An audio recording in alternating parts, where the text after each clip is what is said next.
Okay, today's project is the flywheel on the 4x4 diesel 1983 Blazer K5. And the problem being, after going through a couple of starters, thinking about the situation, they have these big starters, expensive, lifetime warranty though from AutoZone, is that they kept grinding. And so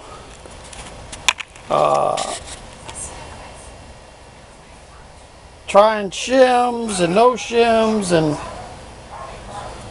all different things like that, I concluded that I need to check the flywheel, and sure enough the flywheel was ground down.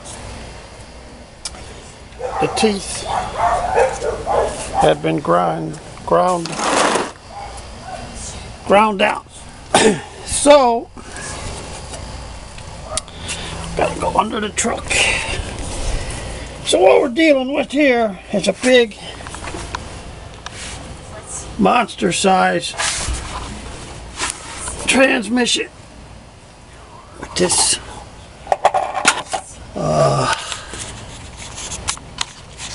converter. I forgot the name of it.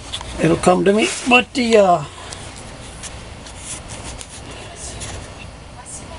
some kind of trans converter that goes to the front wheel drive. And it's pretty heavy supposedly. So you don't really want to mess with this too much, although I am going to put a new seal on it because it drips a little on the back. But since all we really want to do is change the flywheel, I mean, it'd be nice to buy a new transmission, but I don't want to spend the money right now on that. So you have to separate the transmission from the engine. Okay. So the first thing is you buy one of these long bolts from Home Depot. You can have an adjustment nut on this end so that the transmission doesn't fall out and drop down on you unexpectedly. So you match the threads up with the original bolt and then just get the longest one they got. And then I got two of them, but only one was actually functional. The other one I can't even reach to get up in there.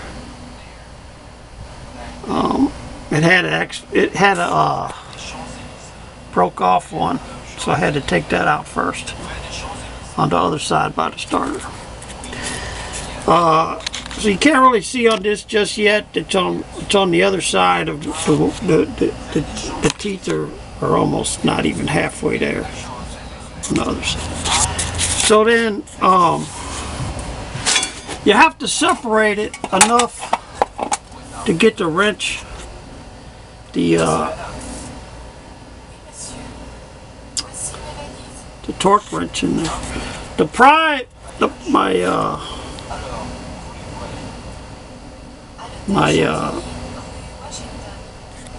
Forgot the name of it, but breaker bar half-inch drive is wider than the torque wrench, so I'm going to use the torque wrench to remove them. But the question is how far to separate these. So you try, because you see you got your blinds attached here, you got this shifting mechanism attached, you've got it hitting things like the roof, not the roof but the floor body of the car, you got it hitting the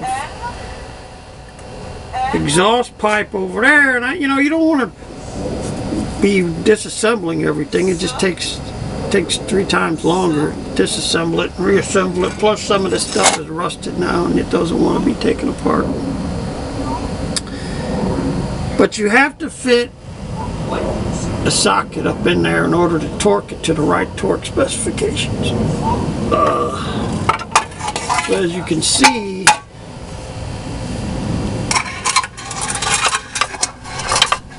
that is a little too wide already without even a socket on it. It's too wide. I mean, you might be able to squeeze a little bit more out of separating it, but that's the situation. So I'm going to try to show you the shortcut that I invented, which ain't really that big of an invention, but let's get out of here. Let's go over to the shop section. Oh. Now, so this is the size of the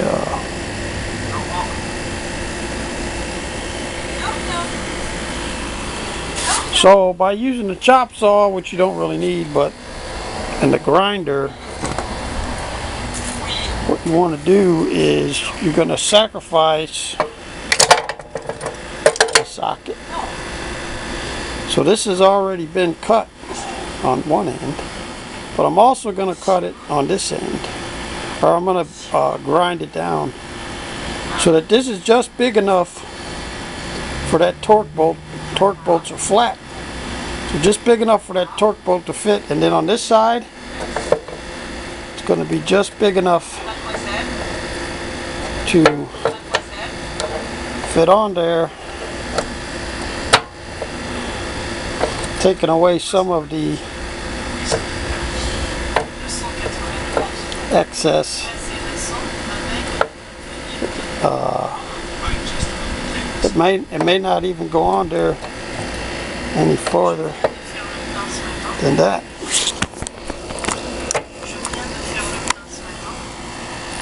So there's your shortcut, is to get your 11/16, well, if yours is an 11/16 socket ground down to the right spot. All right, thanks for watching.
Okay, what I told you before didn't actually work, so I want to show you that this is too big, still too big. Okay, so I went to see if I could use a smaller torque wrench, so I looked up the torque specifications that I'm going to need are 65 pounds. And interestingly, this Craftsman torque wrench, which this is a 1/2 inch, but this is a 3/8, only goes up to 20 pounds. See the end, 3/4, 3/8. I mean, but this Ampro, which I seem to have misplaced, is a 3/8 inch end but it goes up to 80 pounds. So obviously the type of torque wrench that you buy makes a big difference. So there's 65 pounds of torque that needs to go back onto the flywheel bolts. So what I did was I sacrificed another 11/16 socket for the 3/8, and so hopefully I saved quite a bit of space. I'm just going to have to torque to 65 pounds.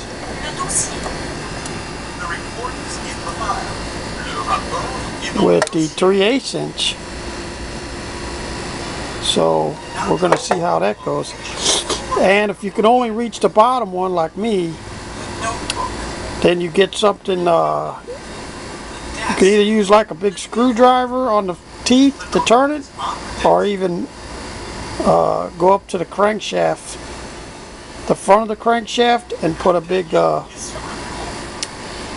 socket and ratchet on there to turn that for you, so you can just keep hitting the bottom ones. Alright. Okay, flywheel, or shouldn't be calling it a flywheel, it's a flex plate. The flex plate is out. So let me show you the technique that I used.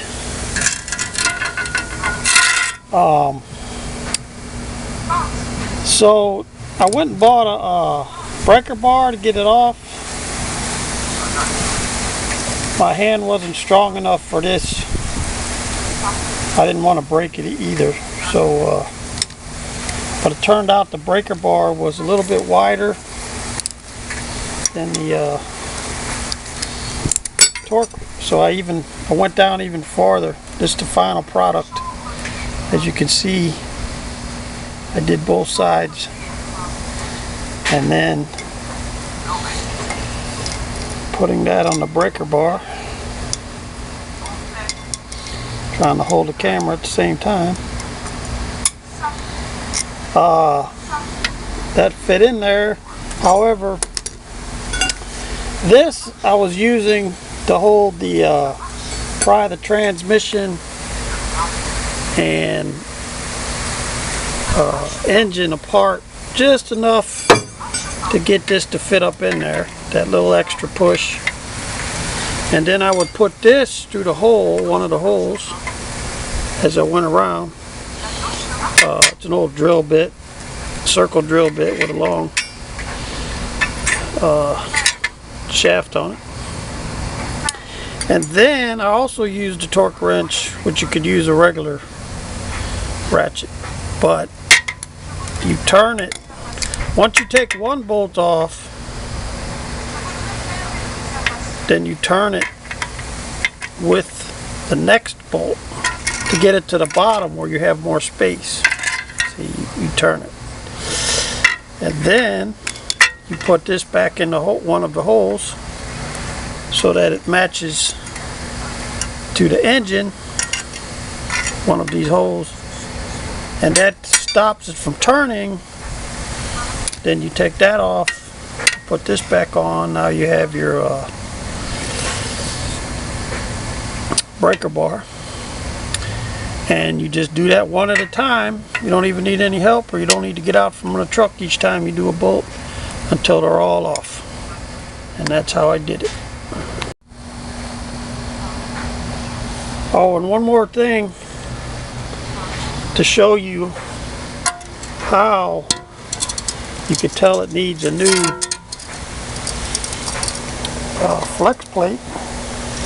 As you see, as you go around, some of them are normal, but then all of a sudden you got these shiny ones.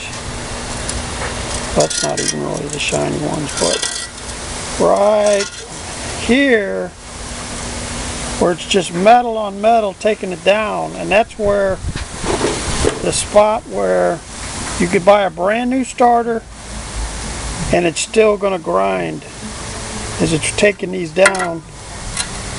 See, it's taking the point down, and so